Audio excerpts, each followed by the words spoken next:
Salut, je m'appelle Fanny Ruet et vous écoutez Les Doutes qui jonglent. Le fait de me coucher trop tard, ça a longtemps été le plus gros problème. Mon téléphone, c'est le plus gros problème. Avec des gros problèmes, des grosses solutions. Je pense que c'est juste difficile d'accepter que les problèmes communs sont des gros problèmes. L'addiction, pour moi, au smartphone, la définition d'un problème répandu et qui, pour moi, était la pire chose au monde. C'est comment tu fais? Mais en fait, en 3 ans, j'ai perdu 6 mois de carrière. Dans ce nouvel épisode, je reçois par Skype l'humoriste Dan Gagnon, québécois, qui a passé une dizaine d'années en Belgique. C'est d'ailleurs là qu'il a construit la majorité de sa carrière. Pour ceux qui ne savent pas qui c'est, eh bien en 6 ans, il a tourné avec 4 spectacles différents dans lesquels il y a des blagues autant sur la neige et le fait que sa tub est toujours un peu courbée que sur la dépression et le cancer d'un de ses proches. Donc, vous le savez si vous avez écouté les précédents épisodes des gens qui doutent. Ce genre de mélange, j'aime beaucoup. Parallèlement au stand-up, il était chroniqueur dans pas mal d'émissions en radio, en télé. Il a eu son propre late show sur une des chaînes de l'RTBF. Il a coécrit et réalisé une web-série. Il a fait plein de podcasts, dont Comedy News Weekly, où il parle de comédie avec Anthony Mirelli, et un tout nouveau qu'il enregistre tout seul et publie chaque jour. C'est donc quelqu'un qui fait beaucoup de choses, qui en a réussi beaucoup, qui en a raté beaucoup également. Et c'est ça qui le rend extrêmement intéressant. Ça fait longtemps du coup que j'avais envie de le recevoir dans ce podcast, mais je ne l'avais jamais invité parce qu'il se trouve que Dan est aussi un de mes amis les plus proches et donc j'avais peur de ne pas bien savoir gérer la distinction entre les aspects privés et publics. J'avais peur qu'il y ait trop de private jokes ou même de poser des questions trop personnelles. Et on n'a pas du tout eu ce problème en fait pour la simple et bonne raison que je n'ai quasiment pas posé de questions. Je pense que j'en ai gardé 2 sur les 20 que j'avais préparés. Cet épisode ne s'est absolument pas passé comme je l'avais prévu, mais on a au final parlé quand même de plein de choses très intéressantes, notamment de la façon dont évoluent nos opinions, du fait que Dan a longtemps pensé que les émotions étaient un frein au fait de devenir intelligent, de ses objectifs ultimes, à savoir vivre de l'écriture en pyjama et de ne plus sortir de chez lui, de productivité, de réseaux sociaux, de l'importance de faire un audit de soi-même pour arriver à travailler de manière efficace, de l'excuse « j'ai pas le temps » qu'on utilise à tout va alors qu'on sait très bien qu'en général c'est faux, et finalement de l'importance d'avoir une vie saine. J'espère que cet épisode vous plaira et pour info, je viens de lancer un Patreon pour les Français via lequel vous pouvez soutenir ce podcast en donnant genre 3, 5, 8 euros, je sais pas, la somme de votre choix, si vous en avez l'envie et les moyens. Et à la question « Mais Fanny, que vas-tu faire de tout cet oseille ?» Eh bien, je répondrai tout simplement « Acheter un max de houmous, frère !» Mais surtout, ça me permettra de consacrer davantage de temps pour la préparation et le montage des épisodes et donc de sortir plus d'épisodes. Si vous voulez participer, eh bien, le lien se trouve en description.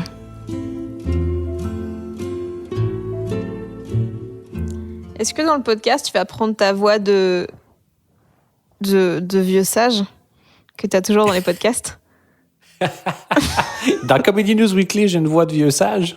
Non, pas dans Comedy News Weekly, mais dans les trucs où tu te fais interviewer, tu as toujours vraiment la voix de Yoda de la comédie. T'as vu d'ailleurs le meme là-dessus?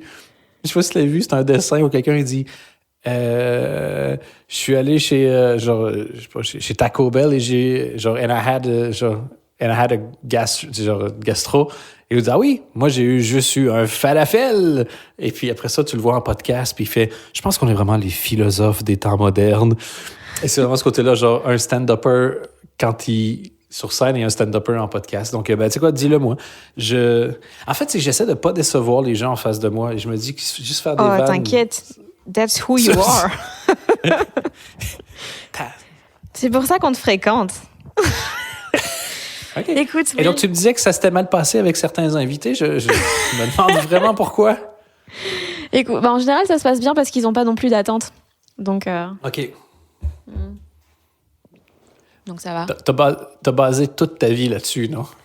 Mais j'ai basé, Lower expectations. Ouais, je déçois au début, comme ça après, je fais une remontada des familles et je suis vue comme une fucking god. Putain, t'es vraiment genre, la meuf, elle est née, elle avait 12 de QI et aujourd'hui, elle attache ses chaussures puis les gens font incroyable. That's insane! Je suis prêt. Et toi, est-ce que tu vas prendre ta voix de...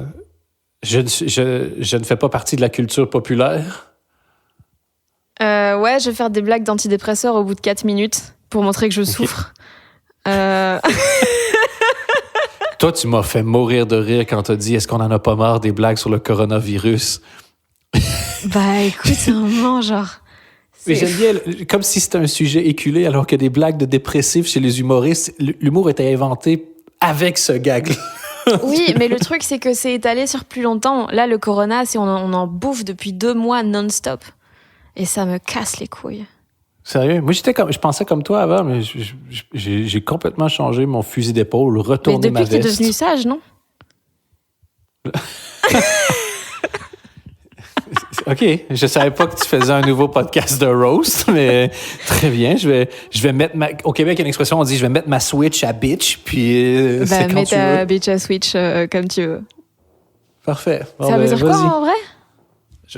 Ta Switch, c'est ton curseur. Mhm. Et à bitch, en gros, je me mets en d'accord. mode cunt, en gros. D'accord, ok. Cunt Oh là là. mode activated. Ou Arrête comme de toi, me t'appelles chauffer. ça une naissance. Life. Alright. Mais ouais, du coup, tu pensais ça et puis? Et puis après, je pense juste que il y a plus de compétition dans le domaine, mais qu'une bonne blague puis une blague originale va marcher. Et c'est juste que ça t'expose plus si t'es une grosse merde, c'est tout. C'est vraiment juste l'arène dans laquelle il y a plus de gens, mais ceux qui sont marrants continuent d'être marrants, puis ceux qui le sont pas, ils le sont pas. Et ceux qui sont pas originaux, ben, vu qu'ils sont 1000 à faire des blagues là-dessus au lieu de 10, ben, sont plus vite exposés. Donc je pense que c'est vraiment un filtre de... Ah, totalement. un Totalement. filtre C'est fantastique. juste qu'en général, j'ai pas envie de prendre de risques. Je préfère être moins vite comparé aux gens. Comme ça, on verra pas si je suis la plus nulle. Ah oui, mais je veux dire, l'absence de confiance est ce qui régit 80% de la vie de tous les humoristes. Ben, certains, pas assez, je trouve. Donc, J'ai hâte au jour où je vais t'entendre dire je suis contente de ce que j'ai fait. ah, mais je le suis. Il y a plein de choses dont je suis contente. Est-ce que tu arrives à ne pas rajouter une vanne derrière? J'ai pas rajouté de vanne, parce que je l'avais pas encore trouvé. Mais C'est pas que t'es confiante, c'est que t'es nulle en impro, en fait. ah, mais à fond, putain. Mais pourquoi tu dis que par t'es nulle contre- en impro? Ça fait 20 minutes que tu me roastes. Mais je te roste pas. Je te Je dis te dis ce bonjour. que je pense. C'est ça. Non, mais je te roste pas. Genre, c'est because that's how I work. Mais non, je suis nulle en impro parce que je suis nulle quand il y a une pression. Ici, il n'y a pas de pression. Je suis pas obligée de te roster. Tandis que sur scène, je suis obligée d'être drôle. Donc, je suis obligée que si quelqu'un me dit je fais ça dans la vie, je suis obligée de dire oh là là, comment c'est nul. Tu vois? C'est pour Est-ce ça que que je fais pas tu d'impro. peux, s'il te plaît, roaster de cette manière-là? Ah, D'accord. t'es infirmière? J'imagine que t'as Tu des dois- masques. Oh, est-ce que ce serait pas pour cacher ta face? Pou, pou, pou, le public est en délire. Attention, et moi, le problème, c'est que dès que j'entends une vanne, j'ai envie de la retravailler non-stop. Et donc là, ce que j'ai envie de dire, c'est t'es infirmière, ouais. Ça veut dire que t'as accès à des masques, ouais. Alors pourquoi tu nous imposes ta gueule? Mais en fait, tu peux pas avoir envie d'améliorer un truc qui est aussi nul. Il y a trop de Ça empêche. travail. C'est fatigant. Mais c'est pas. C'est ce que. Non, c'est ce qui est de plus il y a du travail, plus c'est valorisant parce que quand tu pars de vraiment très loin dans quelque chose, tu peux, genre, encore être nul, mais t'être tellement amélioré que tu peux être fier de toi même si t'es nul. C'est la recette. Ne travaille que sur les trucs dans lesquels t'es hyper à chier. Déjà, il n'y a aucune pression, il n'y a aucune attente. Et même si t'es encore nul, tu peux te sentir bien à propos de toi-même. Ou comme moi, j'appelle ça, et là, insérer une vanne ici. Tu sais que ça viendrait de Norm Macdonald, cette façon de faire des vannes ou comme un tel appelle ça, telle chose. Ah ouais? Dans le Weekend Update à l'époque, quand il faisait ça sur SNL. Je l'ai lu dans sa biographie. Meilleure biographie de tous les temps. En gros, son concept, c'est que sa biographie est inspirée d'une histoire vraie. Et il raconte sa vie et c'est plein d'anecdotes qui font aucun sens, mais tu sais qu'il y a des vrais trucs dedans. Et c'est absolument fascinant parce que pendant que tu le lis, quand tu sais que c'est vrai, tu te sens déjà un peu comme si tu as trouvé Charlie dans un livre pour Ouais. Charlie. Et à chaque fois, tu joues dans ta tête à savoir est-ce que c'est vrai ou pas, c'est divertissant et c'est marrant, c'est hyper bien trouvé. Et ça fait en sorte que si ta vie est un peu chiante, tu as juste besoin d'inventer des trucs. Hein. Putain, j'avoue. C'est quoi la dernière bonne idée que t'as eue?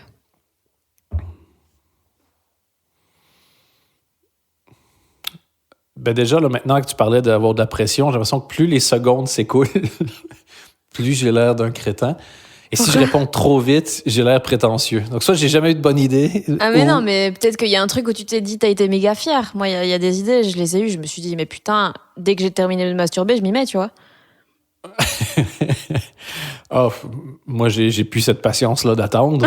C'est dès que je me suis lavé les mains, J'ai je deux m'y mets. mains. C'est ça. Et je suis ambidex dans une des activités. Et, la dernière bonne idée, ben, honnêtement, je pense vraiment que c'est le dernier podcast que je viens de créer. Je suis hyper content de cette idée parce que je sais que j'ai toujours eu de la facilité à faire de la radio. Et ça fait des années que c'est une des rares choses dans lesquelles j'ai vraiment confiance en moi. Genre, si tu m'amènes dans n'importe quelle émission de radio, je sais que je suis capable de me débrouiller. Ça. Et je sais que j'ai ça, je sais que j'ai tout le matériel, je sais que j'ai envie de jamais sortir de chez moi. Et je sais pas pourquoi ça m'a jamais traversé l'esprit de faire une émission de radio à tous les jours. En fait, si, le pire, j'y avais pensé il y a longtemps et j'avais jamais percuté que je pouvais le faire. Et en fait, cette idée-là m'oblige à réfléchir beaucoup plus, m'informer beaucoup plus, former mes opinions beaucoup plus parce que je dois parler tout seul, disons, en moyenne une demi-heure par jour. Et donc, faut que j'aie quelque chose de minimum intéressant à dire. Donc, ça structure la pensée. C'est vraiment... Si je m'étais trouvé un coach qui me pousse à m'améliorer, en gros. Donc, je suis super content et j'espère faire de l'argent avec ça. Si un jour, j'arrive à vivre de ça, c'est fini. J'achète plus un pantalon de toute mon existence. T'as pas peur de créer trop vite des opinions, justement, parce que tu dois en parler le jour même? Non, parce que améliore ton opinion. En fait, je crois de moins en moins à l'importance d'un produit fini, tant que c'est un produit sincère. Parce que justement, cette semaine, dans un livre qui s'appelle Atomic Habits, qui m'a été recommandé par Adrien Méniel d'ailleurs, il explique qu'il y a une super anecdote dedans d'un prof de photo qui divise au début de l'année sa classe en 2 groupes. Dans le premier groupe, les gens vont être jugés sur la quantité, dans le deuxième groupe, sur la qualité. Si tu fais 100 photos dans le premier groupe, tu as un A, et dans le deuxième groupe, ta photo, celle que tu rends, doit être le plus parfaite possible. Sans surprise, dans le groupe A, ils ont fait beaucoup plus de photos que dans le groupe B, mais la surprise du prof, ça a été de voir que le résultat final au niveau qualitatif était beaucoup plus élevé dans le groupe A. Parce qu'au lieu de se branler, en gros, sur la théorie des photos et de jamais aller vérifier dans la pratique, ils ont pris des photos, et en live, ils se sont améliorés. Donc, la 100e photo était beaucoup plus qualitative que ceux qui ont mis 3 mois à en faire une, parce qu'en gros, ils ont passé trop de temps dans leur tête et pas assez de temps à s'entraîner à s'améliorer. Et je pense que j'ai toujours fait ça avec mes opinions et que je me suis privé, en fait, d'avoir des meilleures opinions par orgueil, par ego, par peur de perdre la face, par pas vouloir me faire confronter en me disant comme « Ah, t'as dit de la merde! » Mais au final, t'as juste besoin de dire « Ah, OK, merci », puis de dire quelque chose de plus intelligent 2 secondes après, tu vois. Je pense pas preacher. Je pense pas essayer de convaincre que j'ai raison. Je pense, en tout cas, ce que j'essaie de faire, c'est de convaincre de l'importance d'être tous les jours un tout petit peu moins con.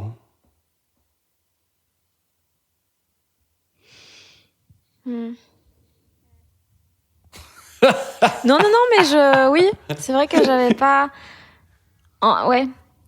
En fait, si tu présentes le process au même moment que ton opinion et si tu précises que c'est genre ce que tu penses à ce moment-là avec les données que t'as et que potentiellement tu ne sais pas tout et que tu remets en question tout ça, oui. Oui, non, ok. De toute façon, toutes tes opinions vont finir par être nulles. La moitié des théories d'Einstein sont fausses. Je veux dire, heureusement qu'il ne s'est pas privé de les donner. Tu vois, ça a fait avancer la science. Je ne sais pas si dans cette comparaison-là, je suis le Einstein du podcast, mais c'était pas vraiment ça l'objectif. Le point, c'est que même celui qui a raison, c'est juste en attendant qu'il ait tort. Et puis, on s'en fout. Essayons. Tout ce que je veux, en gros, c'est essayer de faire en sorte que l'impact du niveau de stupidité mondiale soit pas trop élevé. J'aimerais ça faire en sorte que les gens soient gêné de dire des conneries, de faire des conneries, gêné de faire une comme Valeurs Actuelles qui avait dit comment les féministes sont devenues folles. Que ce soit... Pour l'instant, c'est plus payant de faire des conneries et de faire parler de soi et de faire de l'argent avec, parce que la conséquence de distribuer, de vomir de la stupidité est pas très grande. Ou moins grande. Et je me dis que si je peux faire quelque chose dans ce sens-là, puis moi m'améliorer dans le processus, il me semble que ça serait... C'est déjà louable, il me semble. Mais c'est dur, honnêtement. C'est dur de donner... C'est vraiment s'exposer, dire ce que tu penses vraiment. Tu sais, des opinions toutes faites qui paraissent bien, j'en ai 1000. Mais tu sais, mon opinion sur le réchauffement climatique, c'est qu'on s'en fout. C'est ma vraie opinion. Je pense que c'est vrai, je pense que c'est une catastrophe, mais je pense qu'au pire, nous, on meurt et la planète s'en remet et que tout part du postulat erroné qu'on est important. Alors, je pense qu'on ne l'est pas. Et cette volonté de faire ce genre de discours-là vient clairement du stand-up. Combien de fois tu vas utiliser une vanne d'un humoriste que t'aimes pour fermer la gueule, en gros, des gens dans un argument où ils disent des conneries, toi, pour shamer les autres dans le fait d'être moins cons?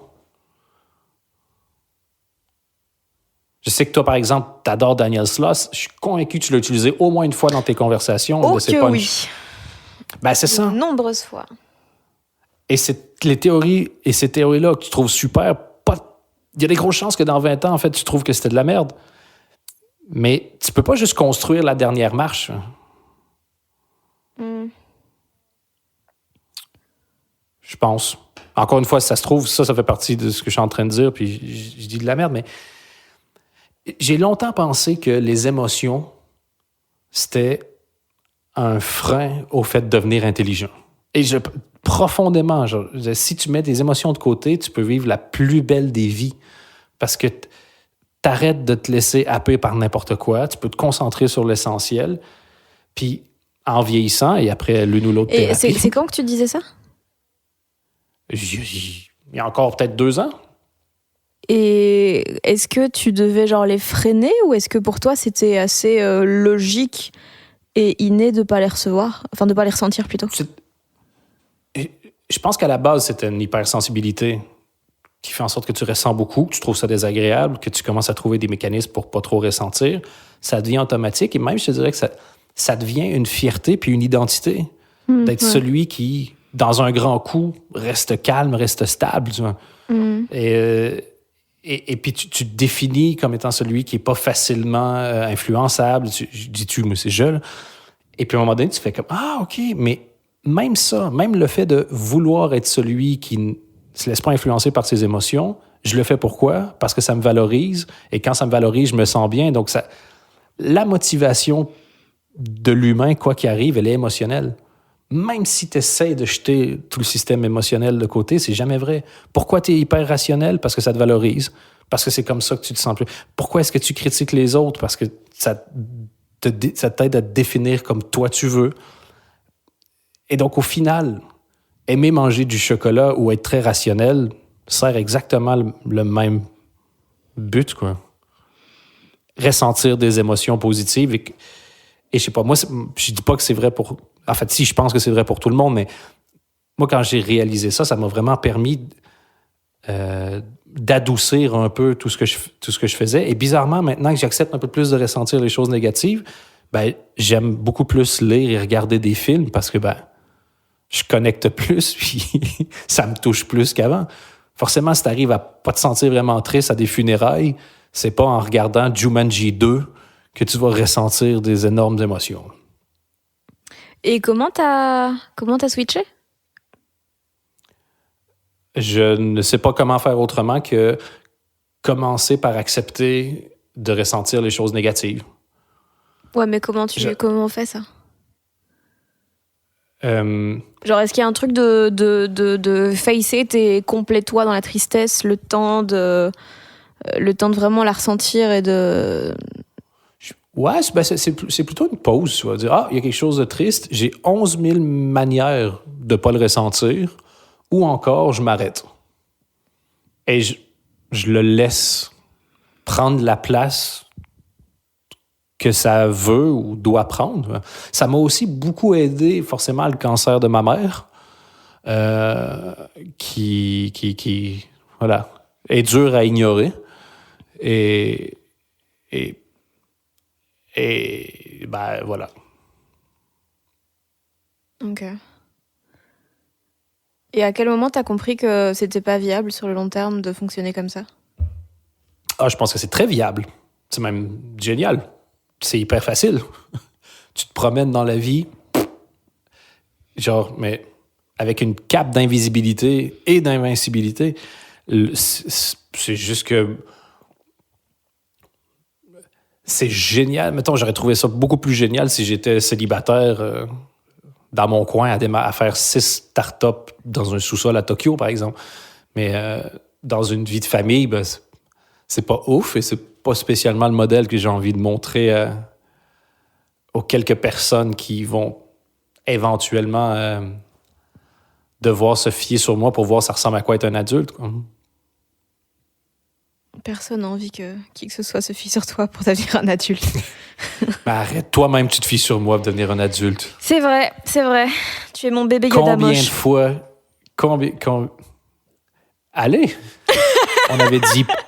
On avait dit pas le physique et pas Star Wars.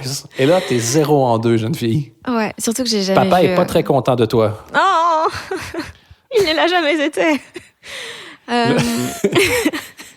Est-ce que tu trouves ça bizarre que je m'auto-appelle papa devant toi parce que tu as longtemps fantasmé sur moi ou ça connecte absolument toutes tes névroses? Ah! Gross!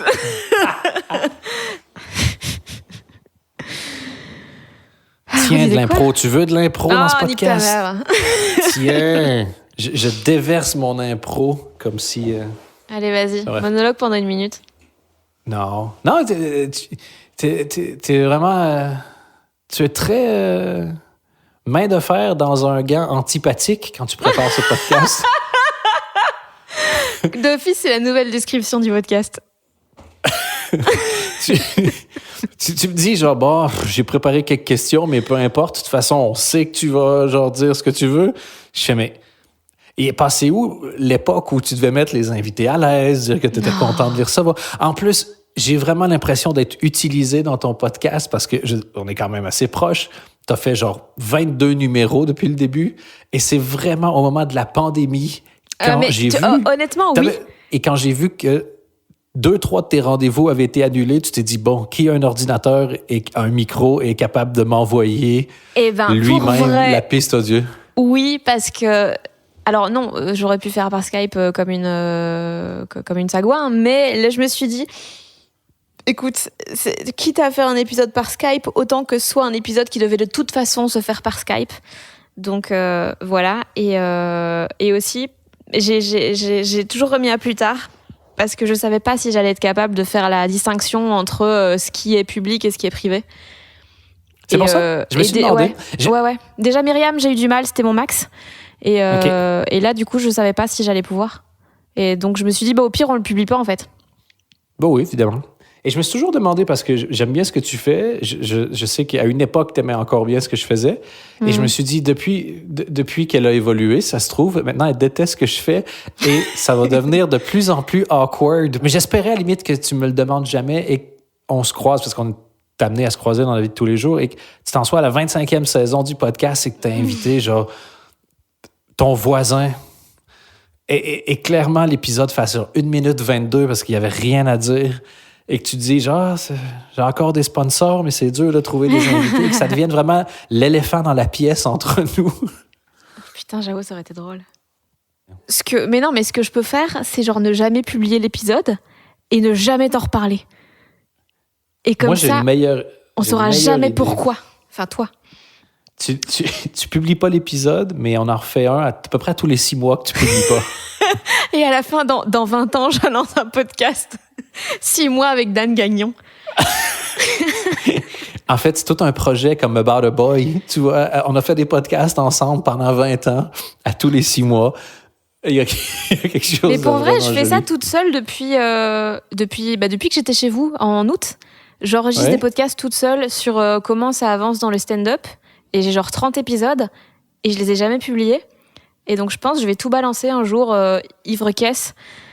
Et voilà. Ou alors peut-être genre dans 20 ans, quand en fait je serais devenue genre stripper au Canada. J'ai vu les strippers au Canada et je t'ai vu. T'es mieux de te trouver un plan B. Oh putain. Pourquoi personne ne veut jamais? En fait, tu pourrais faire l'inverse. Moi, je pense que c'est un business. Tu commences, genre, j'arrive sur scène à poil et les gens me donnent des dollars pour que je me rhabille.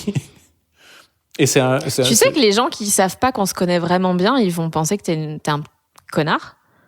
Ben, je pense qu'après la 12e vanne que tu m'as faite, que j'en fasse une, ils vont oui, mais juste moi, se je suis dire... un bébé chat. Je suis un bébé chat. Les gens m'aiment bien parce que j'ai un côté genre, j'ai trop souffert, maintenant je doute, tu vois. J'avoue que t'es très là-dedans, hein, le malaise, le doute. Ouais, je sais. Et là, ça risque pas de perturber les gens qui suivent ton podcast, qu'il y a de l'intonation dans ta voix pour une fois? Mais en fait, je pense que je vais demander au mixeur de gérer tout ça. En fait, t'es la seule personne qui fait de l'autotune et qui demande d'être toujours sur la même note. Flattise-moi tout ça. En vrai, dans les podcasts, il y aura des Dan. C'est quoi ta blessure d'enfance? Pourquoi il s'est fait interviewer par la T-Pain belge? Putain, mais en plus, ça marche. T-Pain, la douleur, c'est tout à fait. Oh my fait God, toi. yes! Bah voilà. On vient de créer Un monstre, clairement. Tu sais, le personnage qui me fascine le plus récemment, Dr. Disrespect. Je connais pas, c'est quoi? Parce que j'ai genre 2000 ans et que maintenant qu'on est confiné, je dois essayer de trouver des façons de continuer de nourrir les gens autour de moi. Et je suis un des gens autour de moi. Et donc, je m'intéresse à Twitch, mais tu as vraiment commencé à s'intéresser à Twitch quand tu as 36 ans en 2020. C'est vraiment comme divorcer à 50 ans et retourner en boîte de nuit où la personne qui a le moins d'écart d'âge avec toi, c'est 10-12. T'es le gars qui, par exemple, a une veste de trop. Ceux qui sont trop vieux en boîte de nuit, ils ont toujours une couche de vêtements en trop, mais en même temps, tu veux pas qu'il l'enlève. Et tu sais qu'il le fait pour des raisons bizarres, comme sinon on voit mes marques de transpiration sur ma chemise en soie. Ce qui est une très bonne raison, qui va dans cette... Oui, mais il n'y a rien qui va dans cette phrase. Et Dr. Disrespect, c'est déjà un des meilleurs noms qui existent de toute l'histoire de l'univers, s'il vous plaît. Et c'est un gars qui a un faux molette, des lunettes genre de méchant des années 80, et il vient de re-signer sur Twitch pour genre 4,5 millions. Et il y a une série en développement sur son personnage. Et je suis absolument fasciné par tout ce qu'il y a autour de cette histoire-là. Et, Attends, donc c'est diffusé sur Twitch, mais ça consiste en quoi exactement? C'est quoi la forme? Il joue à des jeux vidéo, mais il parle pendant ce temps-là. Ah ok, c'est vraiment un gamer, quoi. C'est un gamer, ouais.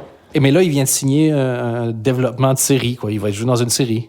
Est-ce que du coup le fait qu'on en parle en mode on présente le type, ça va vraiment nous faire passer pour deux vieux teubés totalement déconnectés du monde? Ben, comme j'ai commencé ma phrase en disant je me sens comme un vieux teubé déconnecté du monde, je te dirais que c'est possible. All right. Nickel. Il faut pas écarter.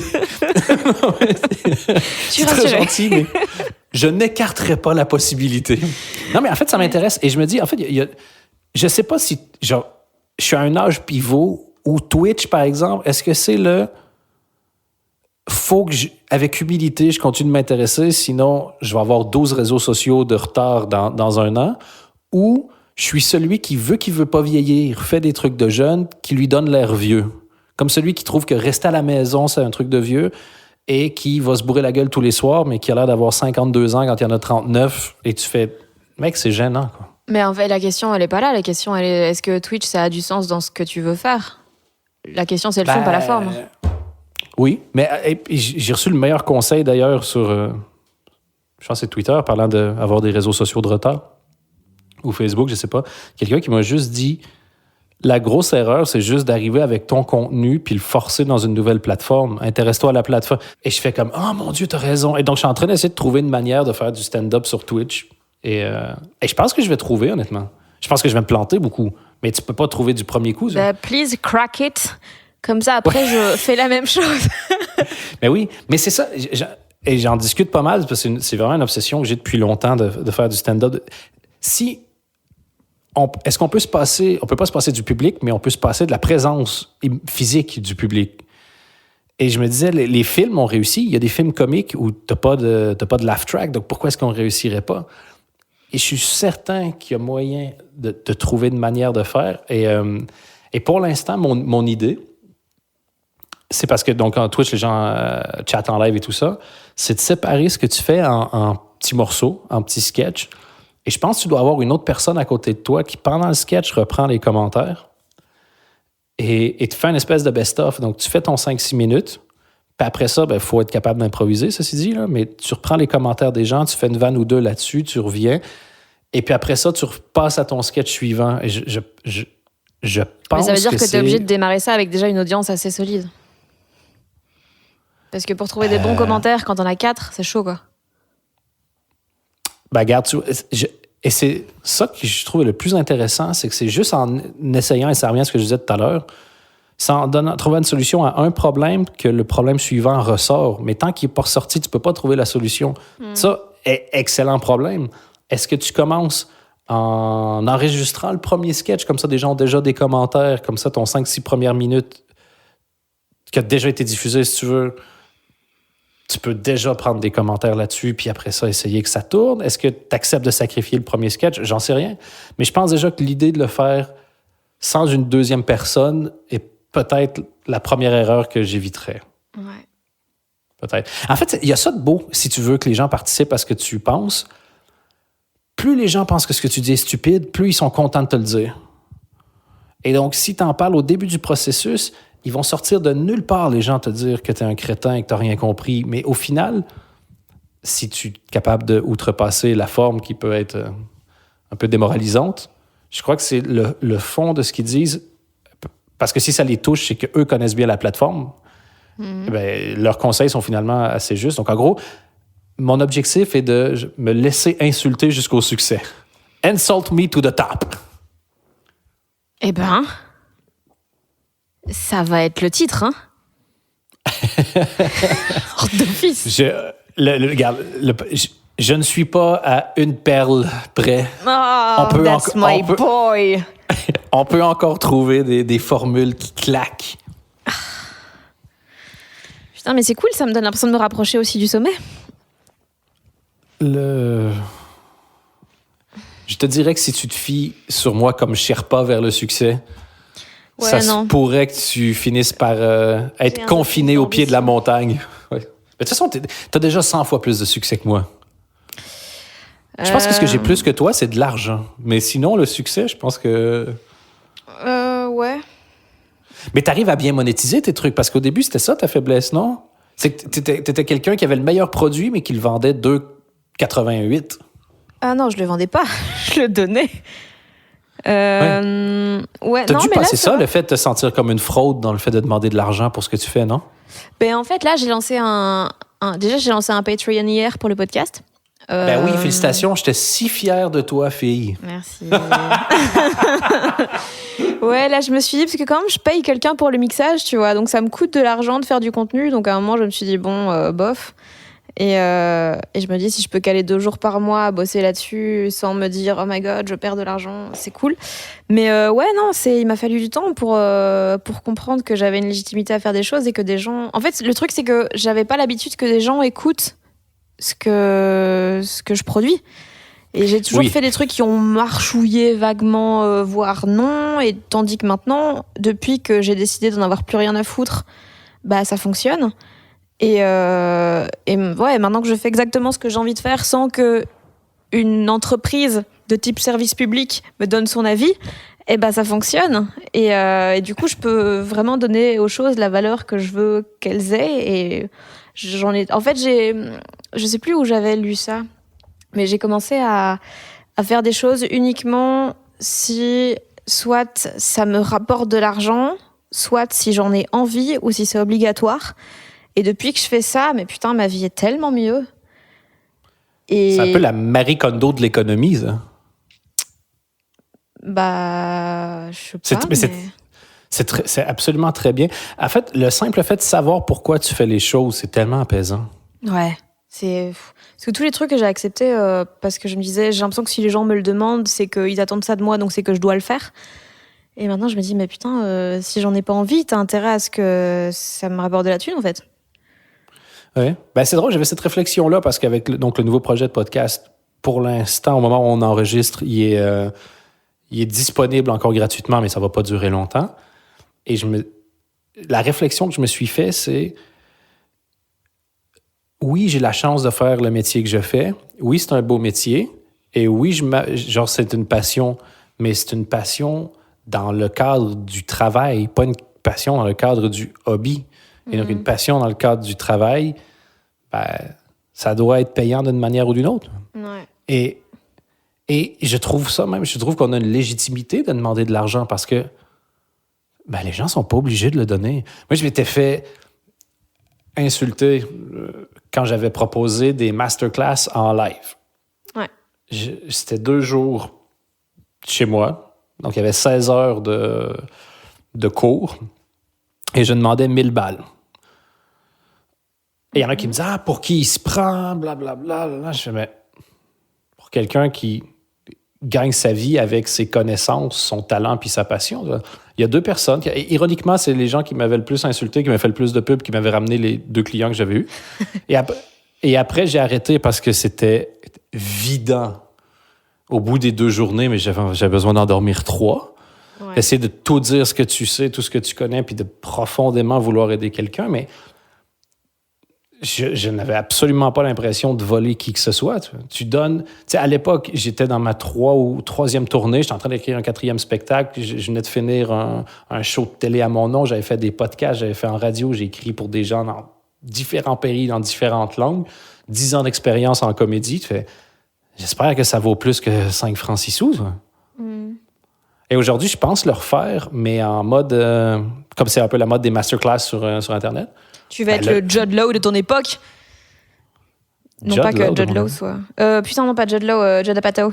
Oui, bon, c'est les mêmes lettres. Ah ben dans ce cas-là... Écoute... écoute, tout est pardonné. Une demi-Westmal, visiblement, c'est déjà trop. Toi, tu serais quand même vachement confuse devant le tableau périodique des éléments, par contre, mais... ouais, mais bon... Oh, moi, je les lirais tous, genre comme si c'était un grand mot. C'est quand même un mot compliqué, la science. Hein? Et je pense, c'est encore dans un des livres que j'avais lu, que j'avais bien aimé, quand tu es capable de faire fi du 80% du côté gourou, nouveau riche, chiant, il y a beaucoup de... C'est juste ça, mais ce qui reste, le livre, c'est La semaine de travail de 4 heures. Et il disait, sers-toi de ton talent pour créer des revenus automatiques. Et c'est vrai que si tu dis, tu enregistres un masterclass en français précis sur... Genre, moi, j'ai reçu je sais pas combien de mails dans ma vie sur comment s'y prendre quand tu veux commencer la comédie. Tu crées un masterclass, tu te filmes, ça te demande, je sais pas, 1 semaine, 2 semaines de travail. Et après ça, à chaque fois que des gens font des recherches sur comment commencer la comédie, ils peuvent downloader ton truc, c'est des revenus automatiques. Pourquoi pas? Je pense que le plus gros fléau chez les gens créatifs, et on le voit en cette période de confinement, c'est l'absence de créativité. Dès que tu en as un qui trace un chemin, il y a 8000 personnes derrière. Juste le stand-up, quand tu y penses, juste le stand-up, la naissance du stand-up est un accident. Ne fait aucun sens. C'est quand même un gars qui a pété un câble et qui a insulté. De se dire, allez, je vais être la seule personne éclairée d'une salle et je vais parler dans un micro. Tu fais non. Et je vais parler de ma vie. Imagine si tu devais aujourd'hui aller pitcher le stand-up s'il n'existe pas à n'importe quelle chaîne de télé. Ah, c'est trop private joke. C'est pour ça que les chaînes de télé, en tout cas en Belgique, ne diffusent pas de stand-up. Oui, mais... Enfin, bref. Oui, on va pas revenir sur... Soit, mais les gens qui te disent, genre, mais est-ce que tu peux vraiment faire ça sans public? Pas vraiment. Mais tu pouvais pas non plus faire ça comme le stand-up existe aujourd'hui. C'est juste un gars qui a pété un câble, qui a insulté tout le monde, ça a rigolé, s'est demandé pourquoi, puis il est devenu obsédé, puis il a fini par en mourir, pauvre et criblé de dettes. Et évidemment, tous les autres stand-uppers, c'est ça, se sont dit, hey! On dirait vraiment genre une première araignée qui a sauté dans le volcan, puis que les autres ont fait genre, well, at least on n'aura pas froid. Je sais pas exactement c'est quoi le projet. Donc, je m'en fous aujourd'hui quand les gens disent, ah oui, mais il y a tel problème. Un problème, c'est pas une raison pour s'arrêter. Parce que la première personne qui craque le code, laisse-moi dire que la file sera infinie derrière. Ouais. T'as l'impression d'avoir craqué des codes à certains moments? Ah oui, plein de fois. Je pense juste que les gens s'en battent les couilles, ils m'ont pas suivi, mais plein. C'est peut-être que ton chemin était pas très... Ben oui, il était pas très attractif, apparemment. Et quand je suis arrivé en Belgique du stand-up, c'était pas ouf, hein? Ouais. Et aujourd'hui, il doit y avoir facilement 150 personnes qui font du stand-up au moins une fois par mois. Ouais. Je dis pas que c'est moi qui ai apporté le stand-up en Belgique, mais si je suis pas là, le stand-up est absolument pas là où il est aujourd'hui. La seule place où tu peux faire du stand-up, c'est le seul endroit encore aujourd'hui où tu n'es pas payé pour en faire, alors que les gens payent pour venir le voir. 1 fois par mois, 10 fois par année ou 9 fois par année. Et maintenant, tu te retrouves avec des soirées partout. J'ai passé les 5 ans en promo à essayer de dire aux humoristes qui devaient faire des soirées par eux-mêmes s'ils voulaient que ça fonctionne. Aujourd'hui, tu en as, je sais pas. La majorité des soirées, c'est des humoristes qui les produisent eux-mêmes. Et j'ai rien inventé. C'est juste ce qui se passait à New York dans les années 70 et 80. C'est exactement la même recette à l'échelle belge, certes, mais c'est exactement la même recette. Quand j'ai commencé à faire des podcasts, laisse-moi te dire qu'on n'était pas nombreux. Oui, mais justement, oui, t'as arrêté pile au moment où ça a commencé à prendre. Mais c'est toute ma vie, ça. C'est toute ma life.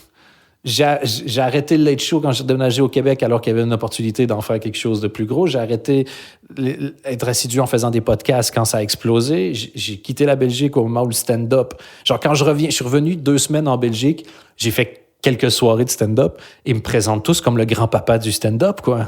Avec à l'époque, et quand j'ai commencé, je me dis, mec, j'ai 36 ans. C'est super, mais c'est hyper flatteur. Mais ça te saoule de... Enfin non, si c'était le cas, tu le ferais pas là, mais ça te fait quoi d'être à chaque fois, d'arrêter juste avant que ça prenne ou juste quand ça prend? Est-ce que c'est parce que ça te saoule, toi, de suivre ce mouvement qui démarre ou... Enfin, je pense pas, mais...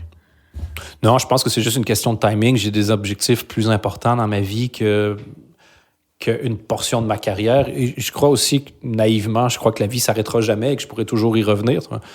Mais moi, ce que je visais, l'objectif ultime, ça a toujours été de vivre de la comédie ou du fait d'écrire en n'ayant pas à quitter ma maison. Avoir une maison, être libre, sentir que si j'ai pas envie de journée, je le fais pas. Pas avoir l'impression d'être obligé d'aller me pointer à un endroit pour m'activer pendant un certain nombre d'heures puis revenir chez moi.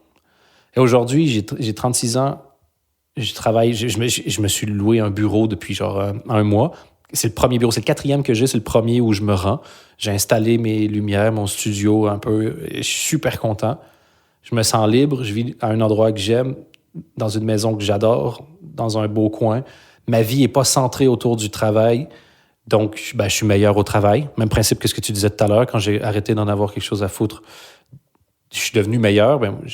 J'ai pris des challenges plus gros, j'ai écrit pour des gens qui avaient quand même beaucoup de succès et qui étaient quand même plus exigeants. J'ai arrêté de me protéger. Je pense que j'ai fait longtemps ça aussi, m'arranger pour être le boss, comme ça j'avais pas de compte à rendre.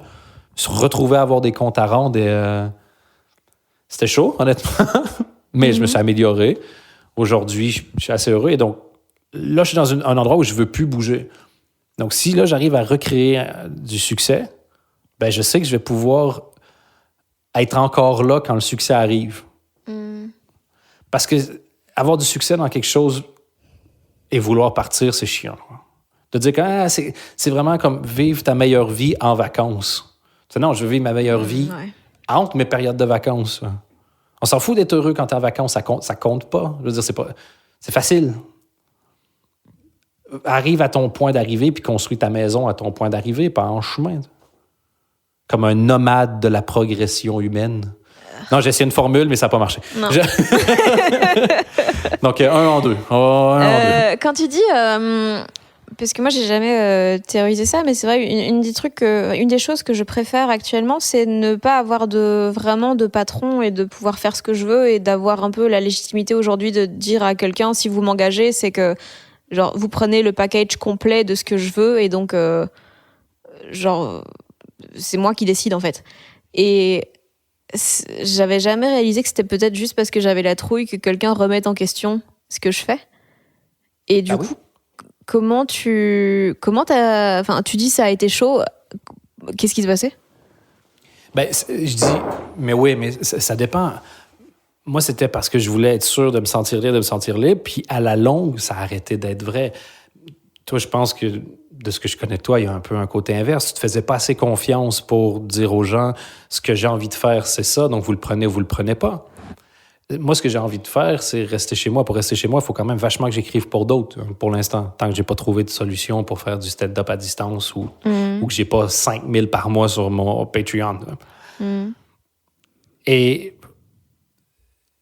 j'ai toujours aimé ça, avoir le dernier mot. Comme n'importe qui, à la fois, tu te sens un peu une fraude en disant « je suis pas assez drôle, mais j'ai pas vraiment envie de faire les choses qui vont faire en sorte que je vais devenir plus drôle ». Et là, je me suis mis à écrire pour Pablo Andrés puis pour Nicolas Canteloup en France. Et eux ont des carrières qui sont solides et ils ont pas le temps. Ils s'en foutent, tu vois, si c'est pas assez drôle, ils le prennent pas et tant pis. Puis tu fais « OK, bah, toi, tu veux ton chèque. » Donc, tu dis « pourquoi est-ce que ça a pas fonctionné? » Et ils t'expliquent et t'as pas 8 mois pour prouver que tu es capable d'être marrant. Et toutes ces contraintes-là ont fait en sorte que je me suis vraiment amélioré, je trouve. Ah ouais? Et c'était hyper à fond. Parce que moi, longtemps, j'ai eu du plaisir à... Puis quand tu revois des vieilles interviews que j'ai faites, c'est... J'ai envie de prouver qu'on peut faire de la comédie en mettant que des sujets dépressifs. J'ai envie de prouver que... Et à chaque fois, j'avais envie d'aller vers une nouvelle chose en me battant contre, en fait, des ennemis imaginaires. Tu vois. Il n'y a jamais personne qui m'a empêché de faire de la comédie en utilisant des sujets dépressifs. Mais voilà, puis après ça, je me suis dit, putain, c'est quand même con. Mon premier sketch à vie, ça demeure celui avec lequel j'ai eu le plus de succès. La neige. Oui, mais... Et j'ai voulu m'en éloigner comme un cascadeur veut s'éloigner de Every Time We Touch. Je sais pas. Où tu vas avec cette métaphore? Non, ce que je veux dire, c'est ça. Je voulais pas être associé à ce truc-là parce que j'avais des choses plus profondes à dire. Et aujourd'hui, je me rends compte que c'était crétin. Par hasard, tu fais quelque chose qui fonctionne, comprends ton truc. Et ça, c'est mon épouse qui m'a dit ça. Avant de casser les codes, comprends les codes. Et je fais, bah oui, en fait, t'as raison. Et donc, maintenant, dans ce que je fais, j'adore. J'ai moins l'envie de juste « je vais aller à contre-courant ». Mais si l'envie revient, je le ferai. Tu vois. Peu importe d'où tu puises ton énergie puis ta passion, fais ça. Donc, je regrette pas d'avoir fait tout ce que j'ai fait, mais donc, je suis passé à côté de plusieurs occasions de maîtriser beaucoup de codes. Et là, en travaillant avec des gens qui sont établis, ben eux... ils ont maîtrisé les codes. C'est quoi, par exemple, de manière très concrète, ces codes dont tu parles? Parce que j'ai l'impression qu'au point de vue théorie comique, t'as énormément de background, t'as lu énormément de choses sur le sujet, tu connais beaucoup de mécaniques très mathématiques de l'humour, et du coup, qu'est-ce que t'as appris comme code? C'est pas tant le... Je pense que... à un moment donné, tu finis, tu sais comment construire une vanne. Et déjà, c'était la différence entre faire un effet comique et juste... Certaines personnes veulent des vannes, vraiment des blagues. Donc, si c'est marrant ou tu utilises un personnage ou une situation, non, je veux une vanne. Donc, déjà, tu dois produire de la vanne en version finie. Donc, c'est une première chose. Et pour prendre l'exemple de Canteloup, c'est intéressant parce que c'est de la parodie de l'actualité. Donc, si je fais une blague, il s'est passé quelque chose, puis j'ai besoin d'utiliser Macron, il faut que j'utilise quelque chose que Macron pourrait dire. Donc, c'est déjà une première contrainte qui ne s'éloigne pas de son personnage comique, qui ne soit pas juste une surutilisation de sa caractérisation comique, qui ne soit pas que farfelu, qui dise quand même quelque chose, qui soit dans une voix que Nicolas Canteloup est capable de faire, etc. etc. Donc, la somme des contraintes. Pablo Andrés, il fait de l'humour. Il y a un univers très BD. Et donc, les blagues doivent rentrer dans cet univers pour plaire aussi au public et, qui a réussi à... Tu sais, il s'est construit toute une fanbase. Ben, c'est pas pour arriver puis dire des vannes qui font en sorte de démolir sa fanbase. Donc, de comprendre l'esprit, qu'est-ce qui fait marrer l'humoriste pour qui t'écris, comment est-ce que toi, tu vas le rendre lui heureux en écrivant quelque chose que lui n'aurait pas pu faire. Avec Canteloup, c'est un des premiers trucs qu'on m'a dit. Il y a certains personnages qu'on fait qui, on sait, sont marrants. On n'a pas besoin que tu nous écrives des personnages comme ça. Ça nous prend 30 secondes pour les faire. Ça fait 15 ans qu'il fait ça. On a besoin que tu trouves des nouveaux axes. Donc, d'être nouveau, mais de créer de la nouveauté qui rentre dans une série de codes et une définition vraiment de territoire. C'est hyper chouette. Mais c'est Comment- chaud parce que première fois que tu écris puis que tu n'as pas une vanne qui passe, le lendemain, tu dis j'espère j'en ai au moins une qui passe. Quand ça fait 3 jours de suite, quand tu n'as pas une qui passe, tu fais bon, ben, Ouais. on risque de perdre le chèque, là. Comment tu... Parce que je me pose beaucoup la question en ce moment chez Inter et tout. Et je lisais un bouquin de Chris Gallard avant-hier sur ça aussi. Comment tu... Les gens n'ont aucun intérêt de t'engager si tu fais quelque chose qu'ils ont déjà, qu'ils savent déjà faire. Mais comment est-ce que tu fais pour t'adapter à un carcan qui est assez défini, mais en faisant quelque chose de différent? Enfin, là, c'est ce que tu as dû faire globalement. Je pense que c'est pas vrai que les gens veulent pas ce qu'ils ont déjà. Je pense qu'au contraire, ce qu'ils ont déjà, non, mais ils ça le n'a veulent en pas 25 d'intérêt. exemplaires. Oui, mais genre, ça n'a pas d'intérêt ni pour eux ni pour toi. Et au final, voilà quoi. S'ils sont un Pour minimum eux, si, intelligents, ça a ils le énormément voudront pas. d'intérêt. Oui, mais sauf que c'est un nouvel emballage avec un produit qui marche déjà. C'est vraiment genre changer l'étiquette du Nutella et mais oui, ça, ils sont super contents. Ouais. c'est la définition de la pop musique. Oui, qu'est-ce que tu as contre la pop musique? Mais j'adore ça, mais Parce que moi, ouais. Oui, mais en gros, comment rentrer dans une société, une entreprise qui a plein de codes en ayant ta propre personnalité? ouais, c'est ça. C'est comment tu. Honnêtement, ouais. en attendant qu'eux viennent te chercher. Pour moi, c'est une des seules manières. Si les gens viennent te mais je chercher demande parce pas qu'ils ont vu comment ce que tu rentrer faisais là-dedans, ailleurs, mais comment faire un truc de qualité en prenant les bons codes, mais en ayant quelque chose de différent, quoi. ben, ça dépend c'est quoi ta définition de la qualité. Si par définition, ce que tu penses être de la qualité, c'est pas ce qu'ils font déjà, il faut que tu partes du principe que tu risques de te faire virer. C'est parce que tu vas faire quelque chose qui n'est pas ce qu'ils aiment déjà. Et donc, est-ce que je préfère faire mon truc à moi et me créer ma fanbase qui va dire comme « c'est dingue » et accepter qu'eux n'aiment pas? Ou sinon, tu joues le jeu, puis tu es patient, puis tu fais... Et je le dis vraiment avec beaucoup d'amour, et c'est un compliment, je veux être sûr. Un des meilleurs dans ce truc-là, de s'adapter, de prendre la place petit à petit, puis de s'imposer à la longue, je trouve que c'est l'exemple d'Alex Vizorek. Il est arrivé comme chroniqueur sur France Inter, puis maintenant, il est un des piliers d'une des plus grosses radios de France. Et il ne l'a pas fait en imposant son style avec ses grosses bottes. Il est arrivé tout doucement, puis il a bossé, grappillé, son style... Il est de plus en plus éclos, et c'est un exemple. Soit la patience, soit accepter les risques qui viennent avec le fait de ne pas être patient, soit de faire exactement comme eux aiment bien, sauf 5% de ton truc, qui après ça devient 10, après ça devient 15, après ça devient 20, tu vois. C'est vraiment, eux ont un écosystème. Ils veulent pas que tu fuck leur écosystème. Toi, tu veux profiter de leur diffusion, mais pas être dans l'écosystème. Donc, il y a un point de rupture à un moment donné, puis tu dois jouer avec. Toi. Je pense, j'en sais rien, France Inter, moi, je n'ai jamais engagé.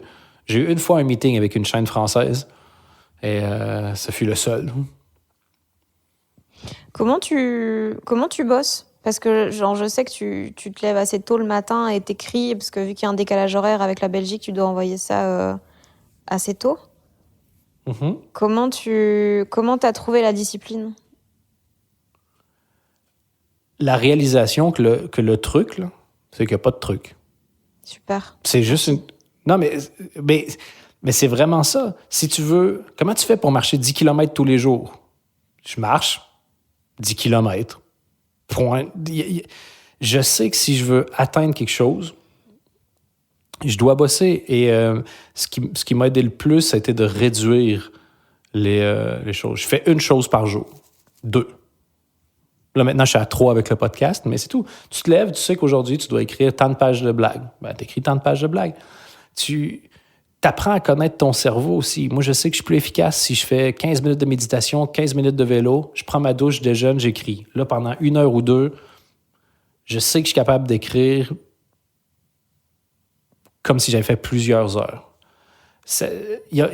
La entre guillemets, motivation vient de plein de choses. Est-ce que c'est toi, c'est la peur de la deadline? Ben dans ce cas-là, tu envoies un mail en disant « Je t'envoie ça dans 1 heure. » Puis maintenant, tu fais « Well, I'm fucked. J'ai 1 heure pour le faire. » Si toi, au contraire, tu as besoin de paix puis tu as besoin de faire ça tôt le matin, mais lève-toi à 3 heures du matin.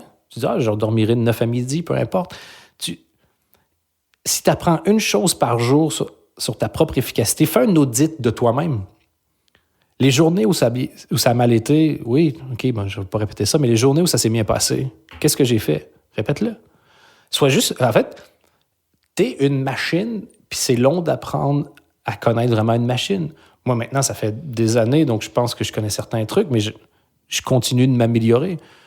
Un jour, j'ai juste compté le nombre de fois où j'interrompais mon travail. Et je me suis rendu compte qu'en fait, dès que j'ai écrit une vanne dont je suis content, réflexe automatique, je switch de fenêtre et je vais sur Internet. Ça va peut-être durer 5 secondes, 10 secondes, 2 minutes, mais en fait, je m'interromps à chaque vanne. Tu vas voir, OK, je m'interromps une fois sur deux, voir. J'ai jeté mon téléphone, mon smartphone, parce que je passais 2-3 heures par jour là-dessus. Inutile. Tu fais 2-3 heures par jour. Dans un an, je peux parler espagnol, connaître la guitare et avoir lu 25 livres. Je préfère ça au fait d'aller sur Instagram. Et c'est pas genre, Instagram, c'est nul. Non, c'est super. Mais moi, en ce moment, c'est ça que j'ai choisi de faire. Et d'arrêter de traiter les problèmes comme étant des petits problèmes. Genre, moi, mes interruptions permanentes, c'est le plus gros problème dans ma productivité. Le fait de me coucher trop tard, ça a longtemps été le plus gros problème. Mon téléphone, c'est le plus gros problème. Avec des gros problèmes, des grosses solutions. Je pense que c'est juste difficile d'accepter que les problèmes communs sont des gros problèmes. Et l'addiction, pour moi, au smartphone est la définition d'un problème répandu et qui, pour moi, était la pire chose au monde. C'est comment tu fais? Mais en fait, en 3 ans, j'ai perdu 6 mois de carrière. Et non. Puis aussi, je lis énormément de livres sur la productivité et j'en écoute beaucoup. Et encore une fois, il faut laisser les trucs gourous de côté, mais tu as au moins à chaque livre 5 phrases qui vont te rester et qui vont t'aider. Moi, j'ai adoré The One Thing, justement, qui t'explique, choisis c'est quoi aujourd'hui ta priorité, sacrifie le reste. Et je pense que cette notion-là de sacrifice, toi, aujourd'hui, tu as accepté de perdre des contrats si les gens ne prenaient pas qui tu étais 100%. Ça t'a rendu beaucoup plus heureuse. Il y a une vraie joie, une augmentation de la productivité puis une efficacité à faire les évidences que les autres ne sont pas prêts à faire. La plupart des solutions, tu les connais déjà. T'as pas besoin, pour régler tes problèmes, tu ne vas pas trouver une nouvelle solution. Tu vas accepter d'appliquer celle, tu sais déjà qu'elle va marcher. Applique-en une et laissez du temps aussi. J'essaie de ne pas changer une chose par semaine. Moi, littéralement, maintenant, je me donne 6 mois pour modifier un comportement. Au bout de 10 ans, je vais avoir changé 20 habitudes. J'imagine que ça va être pas si mal, non? C'est quoi, là, genre, les derniers que tu as changés? Téléphone, c'est ça. Et puis, là, j'ai recommencé. Et puis après ça, c'est l'alcool aussi. Le téléphone et l'alcool, c'est les deux choses.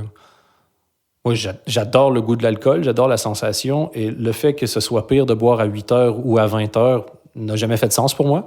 Je suis jamais bourré. C'est rare, je crois que j'ai été bourré 3 fois dans les 10 dernières années. Ouais, t'es souvent casse-couille. Oui, mais sobre aussi. Oui, on peut accuser l'alcool, mais pas de tout non plus. J'ai trouvé le mauvais coupable. Oui, exactement. Et je me rends compte qu'en fait, j'étais pas bourré, mais quand l'alcool quitte ton corps, il y a toujours un petit coup de fatigue. Puis c'est un dépresseur à moyen terme. Donc, à la base, j'arrêtais souvent drastiquement pendant 1 mois ou 2. Puis je revenais exactement à ce que j'étais. Donc maintenant, j'essaie de juste me gérer, en gros.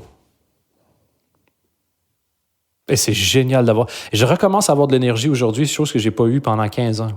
Mais vraiment, je me lève le matin, pas la tête dans le cul. Je travaille, c'est pas pénible. Je rentre chez moi, j'ai pas besoin de dormir pendant 2 heures. Et tu dis, en fait, manger bien, faire de l'exercice physique et pas se bourrer la gueule. Quand tu travailles, travaille. Puis ne sois pas interrompu. Donc, c'est tous les conseils, en fait, la raison pour laquelle on les suit pas, c'est que c'est comme le bruit du frigo, on les entend depuis trop longtemps. Quand tu recommences à bien dormir, tu fais comme oui. Pourquoi est-ce que tu fais de la merde le soir? Pourquoi est-ce que tu penses que tu as besoin de regarder un 8e épisode sur Netflix? Mais parce que tu es au bout de ta vie. Et pourquoi tu es au bout de ta vie? Mais parce que tu dors comme une merde. Dors. La base. Les gens qui vont se faire soigner pour la dépression, la première chose qu'on check avec eux, c'est leur sommeil. Pour voir si c'est peut-être ça le problème. Dors. Si tu dors bien pendant 1 mois, tu dis « mais j'ai pas eu le temps de bien dormir. » C'est pas vrai, ça. c'est moins important que d'autres choses pour toi. Mais t'as 24 heures dans une journée. Il t'en reste 16 si tu dors 8 heures. T'as le temps. Et c'est tout ce côté-là de couper ta propre bullshit. Tu peux ne pas le faire. Mais associe cause et conséquences. Ouais. Moi, c'est ce que j'essaie de faire. Et puis, j'échoue tellement souvent. J'ai dû dire à mon épouse que je voulais arrêter de boire autant parce que, genre, Sinon, tu si le faisais pas je me toi-même. le dis juste... Ben, si je le dis juste à moi, ça fait genre 10 ans que je me dis ça. Mais maintenant, je trouve ça, genre... J'ai honte si je le dis et que je le fais pas. Ça. Et donc, encore une fois, tu te sers des leviers que tu peux. Hein. Et c'est pas si long, en fait, attraper des nouvelles habitudes. C'est chiant, mais c'est pas long. C'est pas 6 mois. Ouais. Je t'avais appelé quand j'étais, moi, en pleine réflexion avec ça, le fait que je passais beaucoup de temps sur Internet à rien faire et à me dire, ouais, je devrais travailler, machin, procrastiner. Et t'avais parlé de la différence entre habitude et addiction. Ouais. Et ça m'avait pas mal marqué. D'ailleurs, j'avais acheté The Power of Habit, que j'ai toujours pas lu. Mais tu l'as. Oui, je l'ai. C'est un peu comme si je l'avais lu. T'as-tu réussi à changer ton comportement ou pas du tout? Il y a un mieux. J'utilise un peu des applis à la con pour bloquer mon téléphone pendant 20, 30, 50 minutes, machin. Et puis, je me suis mis un post-it il y a 3 jours dans mon salon qui dit Phoebe Waller-Bridge n'utilise pas les réseaux sociaux. Why the fuck would you? Et chaque jour... Donc, tu te shames aussi. En fait, oui. la honte, c'est vraiment genre un des leviers les plus efficaces. Quoi. Tantôt, quand tu m'as dit en 3 ans, j'ai perdu 6 mois de carrière, j'ai fait genre oh my god, what? Tout ça mis bout à bout, c'est affreux. Et en fait, il faut vraiment que j'ai une conséquence énorme. Et quand je me dis putain, j'ai écrit des blagues que je trouve vraiment chouettes. Si j'avais traîné sur Instagram, elles n'existeraient pas, elles auraient jamais existé parce que j'aurais jamais été dans telles conditions, à tel moment, après telle conversation, machin. Et je me dis, mais tous les trucs que j'ai dû rater parce que j'étais sur Instagram, quoi. Et si je me fous pas cette pression de me dire, mais imagine tout ce que t'as pas fait, je fous rien. Mais je t'invite vraiment à lire The Power of Habits et puis Atomic Habits aussi. Atomic Habits, en gros, c'est 4 trucs pour perdre les mauvaises habitudes et essayer d'en gagner des nouvelles. Et moi, j'ai le livre audio, j'ai pris en audio. Donc, sur les trajets, j'écoute ça. Il dure 5h30 à peu près. Et encore une fois, et lui, il est beaucoup moins gourou que les autres. C'est un ancien aspirant joueur de baseball qui a juste commencé à faire un blog parce que il s'intéressait beaucoup aux habitudes, puis à force de faire des blog posts puis d'avoir une communauté, il a fini par faire un livre. Et c'est super intéressant. Mais il lui-même décrit son livre comme étant la prolongation du travail de l'auteur de The Power of Habits. Ah, ok. Cohérent. Mais en gros, tout ce qu'il dit, c'est que une fois que tu as intégré une nouvelle habitude, tu y penses plus, tu peux aller à la prochaine, et c'est juste ça, tu dois juste construire qui tu veux être, une habitude à la fois, et tu t'en rendras pas compte. Ça s'appelle Atomic Habits parce que c'est des petites choses qui donnent des grands résultats. Et tu t'en rendras pas compte, c'est 0,5%, 0,5%, 0,5%, puis à un moment donné, tu regardes en arrière, puis tu fais « Oh wow! » Moi, le fait d'avoir un enfant m'a fait changer tellement de choses aussi, parce que quand tu n'as pas d'enfant, tu veux dire, si tu bosses 8 heures par jour, tu dors 8 heures par jour, tu as 8 heures par jour pour glander. Je n'ai plus ça par semaine. Et tu fais, putain, le temps que j'avais sans m'en rendre compte, quoi. Il n'y a pas de, j'ai pas envie de faire la lessive. C'est, regarde, j'ai 15 minutes pour le faire, sinon, demain, je suis un puant. C'est, well, et tu fonces. Et c'est vraiment ça. Moi, le temps que j'ai trouvé, là où j'ai trouvé le plus de temps, c'est la période où tu te dis, il faudrait que je fasse quelque chose. Quand je me dis, il faudrait que je fasse quelque chose, je me lève puis je le fais. Et ça m'a fait gagner des heures par semaine. Ou, si tu le fais pas, then je glande. Et puis, mon autre base, moi, c'était, il faudrait que je fasse ça. Pourquoi je le fais pas? Je suis trop fatigué, then va dormir. C'est un des deux. C'est la raison pour laquelle tu fais pas quelque chose. À chaque fois, la question pourquoi? Oui, mais c'est ce qui fait qu'on n'est pas des otaries. Bon, en effet, on a trouvé un nouveau titre. Merci. T'as vu le silence que j'ai laissé pisser derrière en espérant? Ah ouais. Ouais, non, mais je sais. Depuis le début, t'avais ça en tête. Oui, c'est bien me connaître. Je suis préparé. Je suis préparé. Ouais. Est-ce que tu es le genre de personne qui termine un podcast où il y a genre une espèce de long blanc, puis tu dis, on a fini? Ça dépend. Genre, j'ai déjà terminé les podcasts comme ça, mais du coup, je me doute que si tu dis ça, c'est que tu veux qu'on termine. Oui, c'est vrai que ça fait déjà 1h20. Et je suppose que t'as, genre, des gens à nourrir. J'allais dire à nourrir, mais ça fait très mâle dominant qui ramène le bœuf. Mais je suis un mâle dominant, Fanny. C'est Tu m'as déjà vu avec mon maquillage. Je suis viril 2.0. Tu mets encore du vernis? Par manque de temps, non, mais j'ai envie d'en... J'ai vraiment... Ça t'allait si bien. Mais merci, je vais en remettre. Et j'ai envie de commencer à me maquiller le visage aussi. Non, t'as surtout envie que Madame Chou te maquille le visage. Non, j'aime pas qu'on... T'aimes pas qu'on te touche? Tu mens, Dan, tu mens! J'aime pas... Ça m'oppresse qu'on soit proche de mon visage. Sauf Madame Chou, évidemment, mais... On dirait que s'il y a un pinceau de maquillage entre nous, ça change. Non, mais si ça l'amuse, oui. Non, mais moi, j'aimerais me maquiller, moi, vraiment, dans la vie de tous les jours. Je trouve ça... Je regarde beaucoup avec... je regarde avec elle de temps en temps des trucs de tuto make-up. J'adore, déjà, de un. Et de deux, il y a beaucoup de tutos pour les mecs, mais c'est souvent plutôt des gars qui font des maquillages full glam. Mm-hmm. Mais j'ai toujours été fasciné par le fait qu'on soit une des rares espèces animales où c'est la femme qui porte les couleurs. D'habitude, c'est le mâle qui fait les parades et tout ça. Puis nous, je sais pas pourquoi, c'est vous. Merci. Je sais pas comment dire ça, mais j'aime bien le maquillage, j'aime bien pas de maquillage. Mais je trouve que ça fait pas de sens que les gars en mettent pas non plus. Tu vois. On peut mettre des pulls de couleur, on peut mettre des bagues, des montres, mais du vernis, déjà, c'est bizarre. Tu peux te faire tatouer littéralement les phalanges. Personne ne dit rien. Si tu as du vernis sur les ongles, les gens te regardent. Donc, cette absence de logique, je vous... C'est peut-être mon côté où j'ai envie de faire chier. C'est tellement joli sur les gars. Enfin, certains, ouais. Ça va très bien. Mais je pense que ça va bien à celui qui trouve ça beau. Ouais, c'est ça, tout simplement. Et j'ai dit, j'aimerais bien faire des trucs avec les yeux. Je sais pas en quoi. Je m'étais fait prendre en photo une fois par un magazine, je pense que c'était Marie-Claire, où il m'avait comme mis avec des faux cils, du maquillage, je devais pleurer. C'était la Journée internationale du droit des femmes, et il avait décidé de prendre un truc où il prenait les clichés sur les femmes, genre les femmes sont des pleureuses, et d'essayer, je crois qu'il voulait un peu illustrer le ridicule de certains clichés. Et puis, moi, la photo qu'il avait prise, c'était une photo de Beyoncé qui pleurait au téléphone dans un truc full glam, et il me l'avait fait, et j'adore cette photo. Et voilà. Donc, j'avoue, surtout que là, je vais me mettre à me filmer tous les jours pour le podcast. Donc, je me dis que c'est probablement l'occasion d'essayer des trucs en même temps. Tu sais, au pire, c'est moche. Oui, ça t'a jamais empêché. Regarde, ceux qui me connaissent le savent. En ce moment même, mon jean est déchiré, mais littéralement de l'aine gauche à l'aine droite. Et je me dis, faut qu'il dure jusqu'à mon anniversaire pour que j'aille m'en acheter un nouveau. Pas vrai, pour que je m'en fasse offrir un nouveau. Bon, j'ai posé 2 questions que j'avais prévues. Ouais, c'est pas vrai, t'en as pas. Tu sais quoi, faisons une ronde éclair. Pose tes questions, je vais te répondre en bref. Ah, mais non. Ça va te flabbergaster. Mais non, tu vas me gâcher mon truc, là. Non, pas du tout. Je vais faire ça avec honnêteté. Mais non, mais honnêtement, je préfère que dans 6 mois, on refasse un épisode où je te pose vraiment mes questions.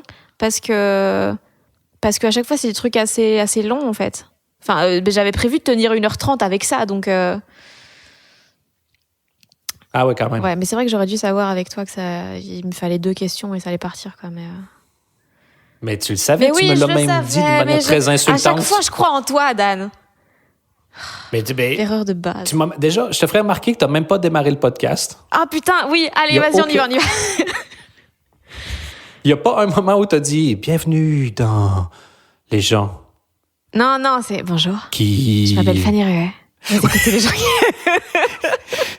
Je peux te poser une question? Vas-y. Pourquoi tu fais ça? Mais parce que... Moi, la première fois que j'ai entendu, c'est comme si on m'avait mis un petit glaçon dans le dos, comme ça. Je fais, qu'est-ce qui s'est passé? Ouais, parce que... C'est-tu de la posture de l'anti-posture? Genre, je fais pas de radio commerciale, mais ça devient la posture de l'anti-commercial. Je me suis toujours demandé. Pas du tout. Non, c'est pas anti-commercial, justement. C'est ce qu'ils font dans absolument tous les podcasts, surtout américains, ou même Transfert, ils démarrent comme ça. Et puis, donc, il y a ça, ce truc de je dis mon nom et machin, parce que j'ai quand même envie que les gens identifient à mon nom, parce que j'aime vraiment bien ce projet-là. Donc, voilà. Oh oui. Et puis, la voix, c'est parce que j'adore descendre ma voix de 3 octaves et faire des trucs. J'ai envie que quand ils m'entendent, les gens aient envie de me fourrer, tu vois. Donc OK. Voilà. D'accord. Est-ce que tu veux que... Des fois, il y a ça avec les invités aussi. Est-ce que tu veux qu'on commence en rigolant un peu dans le milieu d'une phrase? Comme ça, tu fais un fade-in sur le début, genre... Mais de toute façon, avec en les fait, poulets, il faut ça un truc dépendra genre un vraiment petit peu hors contexte, mais qui nous permette de faire une transition directe vers le vif du sujet, tu vois. OK. Et c'était quoi le vif du sujet? Ah, mais putain, il n'y a pas eu de sujet. J'en sais rien, Dan. Pas eu de sujet, pas eu de vif, pas eu d'intro. Je sais plus. Je sais pas ce qu'il y a dans ces 1h28, là. Est-ce que tu viens de faire un anti-podcast? Oh, putain, fuck. Ce podcast est de l'antimatière. Je vais appeler ça comment? Peut-être que... Je sais pas si... Genre, les le doutes numéro qui ne qui sera jamais publié. les doutes qui jantent. Ben merci, c'était agréable ce podcast et on se maintenant que tu sais que t'es à l'aise de le faire, je pense qu'on devrait faire ça une fois par semaine. Ah, yes. Non, bah peut-être dans 6 mois. Dans 6 mois, en espérant que celui-là soit publié. Écoute, Celui dans 6 mois, je parle. on verra. J'espère que cet épisode vous a plu. Vous pouvez suivre Dan Gagnon sur Facebook, Twitter, Instagram et vous abonner à son podcast tout seul. Tous les liens se trouvent dans la description. Et dans cette même description, vous trouverez également le nom des œuvres, des livres, des humoristes dont on a parlé avec Dan. Les liens pour vous abonner à ce podcast également via iTunes, Spotify, tout ça. D'ailleurs, n'hésitez pas à laisser des étoiles sur iTunes, ça aide au référencement. Il y a également le lien vers le Patreon, donc le site qui vous permet de soutenir financièrement les gens qui doutent si vous en avez envie. Et finalement, si vous voulez me suivre moi sur les internets, Fanny Ruet sur Facebook, Twitter, Instagram. Bisous! Et j'ai oublié de vous dire que cet épisode avait été mixé par le fabuleux Maxime Moitieu.